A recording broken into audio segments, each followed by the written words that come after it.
Andrew Waters. All right, Andrew. And I'm representing REAP as a student representative or ambassador, as they would call it.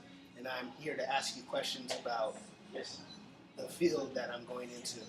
And basically, REAP wants to get us connected with people in our future. And so me as an animation, wanting to go into animation I want to go into intermedia with a double major of animation and illustration.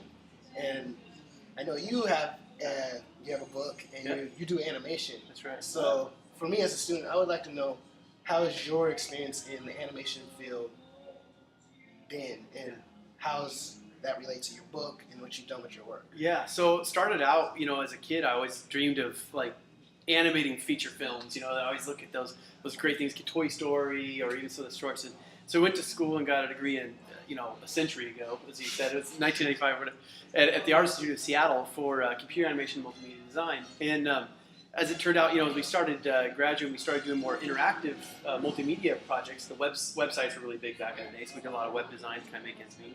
But since then, we've been going back to our passion of storytelling and visual storytelling through animations and illustrations in our books. And the field is a very interesting one because the mediums change so often, or not the mediums, but the programs change so much, and the technology of it changes so much that really you have to learn to be a student of learning, right? So you can't ever feel like you're stuck, and just get familiar with one thing and just stay there. You really have to be adaptable and willing to grow and change and learn new things, because what you know this year may change next year in some of the tools.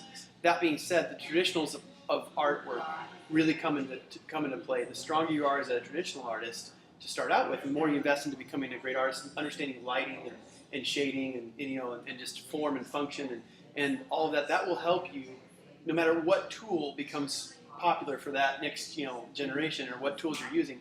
You can be a fantastic animator with whatever tools are out based on your traditional experience. So really focus and hone in on the basics of art and become a student of that, and then allow yourself to be flexible to learn new stuff.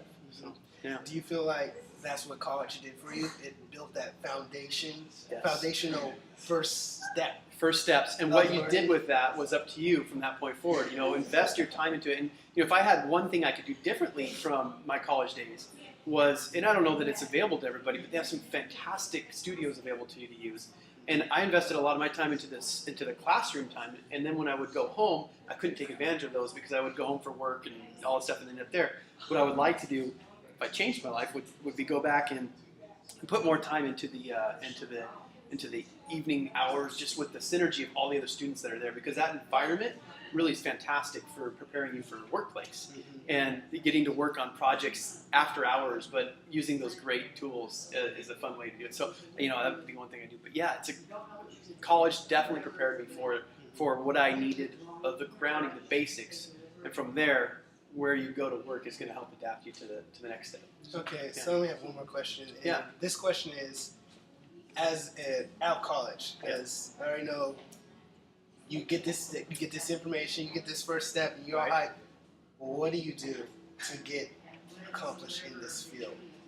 And what have you done to be able to get to the point where you're producing the book?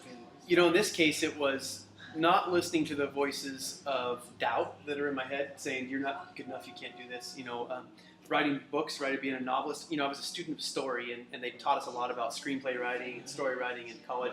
But it was a big, scary step for me to say, I can actually do this. I can actually write a novel and get published and do these things, and or have my artwork published, or I'm not good enough. And I always worried about that, even after college. Okay, now you're out on your own, right? Yeah. So now there's nobody there holding your hand to say, here's your job, here's this and that. You got to find your own way at that moment.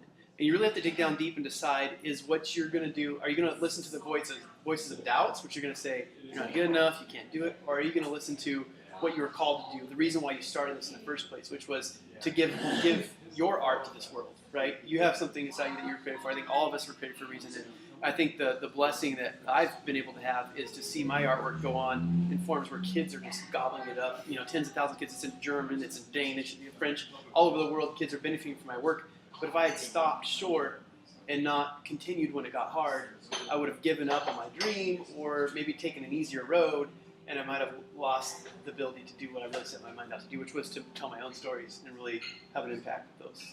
Don't get stuck in the crutches of life. That's right. That's right. I mean, you're going to have times. There's periods in my life I look back and say that was a time that I don't know why that happened. Why was I just doing all these things on the side? And I don't believe anything has been wasted in my life. I look back and I think that everything has happened for a reason. So there's some years where it's like, yeah, I was doing what I needed to do to get by, but at the same time the passion was still there and I never let it die.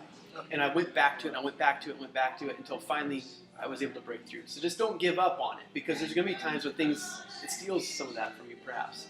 And just know that you may not understand why it's happening, but just because it's like the characters in my novel, right? So just because there's dark chapters in their life where they're telling these scary stories, and things are happening to them, they can't give up on the hope that there's a good ending, right? I mean, because there's going to be a reason for all those things happening, and in the end, it's even a better story because of those dark chapters. Yeah. All right. Well, thank you for your time. Yeah. Well, nice to meet you.